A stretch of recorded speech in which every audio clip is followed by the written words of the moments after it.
42 రోజుల నుండి నెల్లూరు నగరపాలక సంస్థ గేటు ఎదుట డ్యూటీలు చేసుకుంటూ శాంతియుతంగా మా సమస్యలు పరిష్కరించండి నెల్లూరు మున్సిపల్ కార్పొరేషన్లో పనిచేసే ఆప్కాస్ ఉద్యోగులు కార్మికులు ఆందోళన చేస్తూ ఉన్నారు. వాళ్ళు అడుగుతున్నది గొంతెమ్మ కోరికలు కాదు, కేవలం Nellore rural MLA Kotamreddy Sridhar Reddy, commissioner Nandana ఇద్దరూ కూడా కలిసి కార్మికులతో చర్చలు జరిపి బహిరంగంగా మీడియా పత్రికల ముందు వాగ్దానం చేశారు. మేము 15 రోజుల సమ్మెకాలం జీతం ఇస్తామని చెప్పి 4 నెలలు దాటుతుంది, ఇంతవరకు ఇవ్వాల. 60 సంవత్సరాలు నిండే అనేటటువంటి నెపంతో 133 మందిని నిర్దాక్షిణ్యంగా ఇంటికి పంపించారు. చట్ట ప్రకారం ఇవ్వాల్సిన గ్రాట్యుటీ, పెన్షన్ ఇవేమీ ఇవ్వకుండా, కనీసం నోటీసు కూడా ఇవ్వకుండా మీకు వయసు అయిపోయింది ఇళ్ళకెళ్ళిపోండి. ఇది అసలు ఎక్కడ రాజ్యాంగం, ఎక్కడ చట్టం? ఇది సరైంది కాదు అని అడుగుతున్నాం. రెండో, చనిపోయినటువంటి వారసులకి, ఆ కార్మికుల వారసులకి ఉద్యోగాలు ఇవ్వడం అనేటటువంటిది ఆనవాయితీగా జరుగుతుంది అనేక సంవత్సరాల నుంచి. దీన్ని ఆపేశారు. ఇది కూడా సరైంది కాదని అడుగుతున్నాం. కొత్తగా జీతాలు పెంచమని కానీ, కొత్తగా ఏదైనా కొత్త డిమాండ్లు ఇవ్వమని కానీ ఇవేమీ లేదు. గతంలో అమలవుతున్నవి అమలు చేయమని, ఇచ్చిన మాట ప్రకారం సమ్మెకాలం జీతం ఇవ్వమని చెప్పి నిర్దాక్షిణ్యంగా చట్టానికి వ్యతిరేకంగా పనుల్లోకి ఆపేయడం అన్యాయం అని ఇవి అడుగుతున్నది. 42 రోజుల నుంచి చేస్తుంటే పట్టించుకున్న పరిస్థితి లేదు.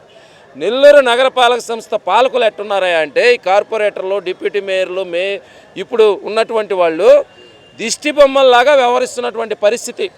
42 రోజుల నుంచి ఉద్యోగులు, కార్మికులు అక్కడ ఆందోళన చేస్తూ ఉంటే, మేయర్ కుర్చీ ఎవరికి కావాలి, ఎవరికి ఎంత ప్యాకేజీ, ఏ పార్టీ కండువా ఎప్పుడు తీసి ఎప్పుడు వేసుకోవాలి, గోవా ట్రిప్పులు ఎప్పుడు పోవాలి, ఎక్కడెక్కడ విల్లాల్లో ఉండాలి, ఈ జల్సాల్లో ఉన్నారు తప్ప కార్మికులు, ఉద్యోగులు పడేటటువంటి ఇబ్బందుల గురించి మాట్లాడదాం. మనకు ప్రజలు ఓట్లేసి గెలిపించింది ప్రజలకి సేవ చేయడం కోసం.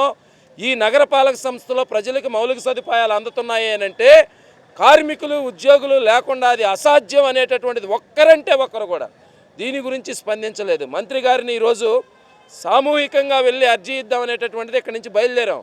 డిఎస్పీ గారు వచ్చి మేమే ఆ సూపరింటెండెంట్ ఇక్కడికి పిలిపిస్తాము, మంత్రి గారితో మీకు భేటీ ఏర్పాటు చేయిస్తామన్న తర్వాత వాళ్ళ అధికారులు వచ్చి ఇక్కడ అర్జీ తీసుకున్నారు. ఇప్పటికైనా మేము చెప్పేది, విధులు బహిష్కరించున్నారు, నెల్లూరు నగర ప్రజలకు ఇబ్బంది కలగకూడదంటే తక్షణమే వారి నుండి రాతపూర్వకమైనటువంటి సమాధానం, నిర్దిష్టంగా ఈ కార్మికులందరికీ జరిగే న్యాయం గురించి ఒక స్పష్టమైనటువంటి స్పష్టత లేకుండా ఈ ఆందోళన విరమించే ప్రసక్తి లేదు. రోజు రోజుకి ఇది ఉధృతం చేస్తాము అని చెప్పి ఈ సందర్భంగా తెలియజేస్తున్నాం. ఈరోజు నెల్లూరు నగరపాలక సంస్థలో మున్సిపల్ కార్మికులు గత 42 రోజుల నుంచి కూడా ఆందోళన జరుగుతూ ఉంది. వీళ్ళు కూడా దాదాపు ఎక్కడ కూడా రాష్ట్రంలో ఏ కార్పొరేషన్లో కానీ ఏ మున్సిపాలిటీలో లేనటువంటి విధంగా మున్సిపల్ కార్మికుల్ని అర్ధాంతరంగా ఇళ్ళకి పంపించేటువంటి ప్రయత్నాలు చేస్తూ ఉన్నారు. ఎక్కడైనా ఏ సంస్థలో అయినా సరే 1 సంవత్సరమో 2 సంవత్సరాల్లో కంటిన్యూగా పనిచేస్తే వాళ్ళకి గ్రాట్యుటీ, పిఎఫ్, ఈఎస్ఐ అన్నీ కూడా కల్పిస్తారు. ఇక్కడ పిఎఫ్ డబ్బులు కూడా తీసుకునేదానికి కాళ్ళు అరిగేలా తిరగాల్సినటువంటి పరిస్థితి వస్తూ ఉంది. వీళ్ళకి గ్రాట్యుటీ ఇస్తామని చెప్పేసి గత ప్రభుత్వం ఒప్పందం చేసుకునింది.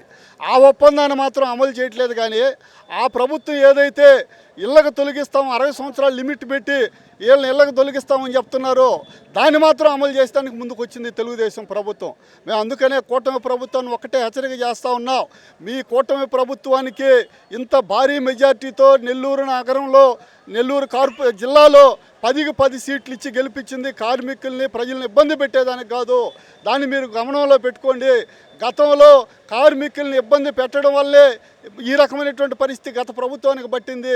కాబట్టి దీన్ని దృష్టిలో పెట్టుకొని ఏదైతే మున్సిపల్ కార్మికులు న్యాయమైనటువంటి డిమాండ్స్ 22,000 మందికి 10,000 రూపాయల లెక్కన 15 రోజులకి 20 లక్షలు దాదాపు అవద్ది. దాన్ని కూడా ఇచ్చేదానికి ఈరోజు కార్పొరేషన్ మీనమేషాలు లెక్క పెడుతుందంటే ఎంత చిగ్గుచేటో ఒకసారి ఆలోచించాలా. ప్రజలు కూడా దీన్ని అర్థం చేసుకోవాలని చెప్పేసి మున్సిపల్ కార్మికులు ఏదో వాళ్ళకి లక్షల రూపాయలు ఇవ్వాలని చెప్పేసి పోరాటం చేయట్లేదు.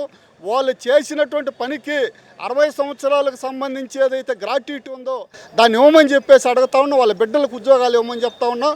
చనిపోయినటువంటి కార్మికులకి వాళ్ళకి ఎక్స్గ్రేషియా చెల్లించమని చెప్పేసి ఇప్పుడు చట్టంలో ఉన్నదే మేము అడుగుతా ఉన్నాం.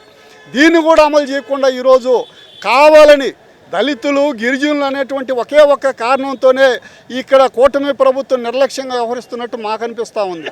లేదంటే 42 రోజుల నుంచి ఇక్కడ ఇంత పెద్ద ఎత్తున ఆందోళన చేస్తుంటే కనీసం పట్టించుకోకపోవడం. ఇప్పటికైనా డిఎస్పీ గారు స్పందించి అక్కడ ఉండేటువంటి వాళ్ళ నారాయణ గారి పిఏని, అక్కడ ఉండేటువంటి వాళ్ళ ఆఫీస్ వాళ్ళని పిలిపించారు. అర్జీ తీసుకున్నారు. ఈ రోజుకైనా సరే మంత్రి నారాయణ గారు ఎక్కడున్నా సరే ఆ సమస్య మీద చర్చించి వెంటనే పరిష్కరించాలని చెప్పేసి మేము డిమాండ్ చేస్తున్నాం. లేదంటే పెద్ద ఎత్తున ఈ ఆందోళన తీవ్రతరం చేస్తామని చెప్పేసి హెచ్చరిస్తా ఉన్నాం.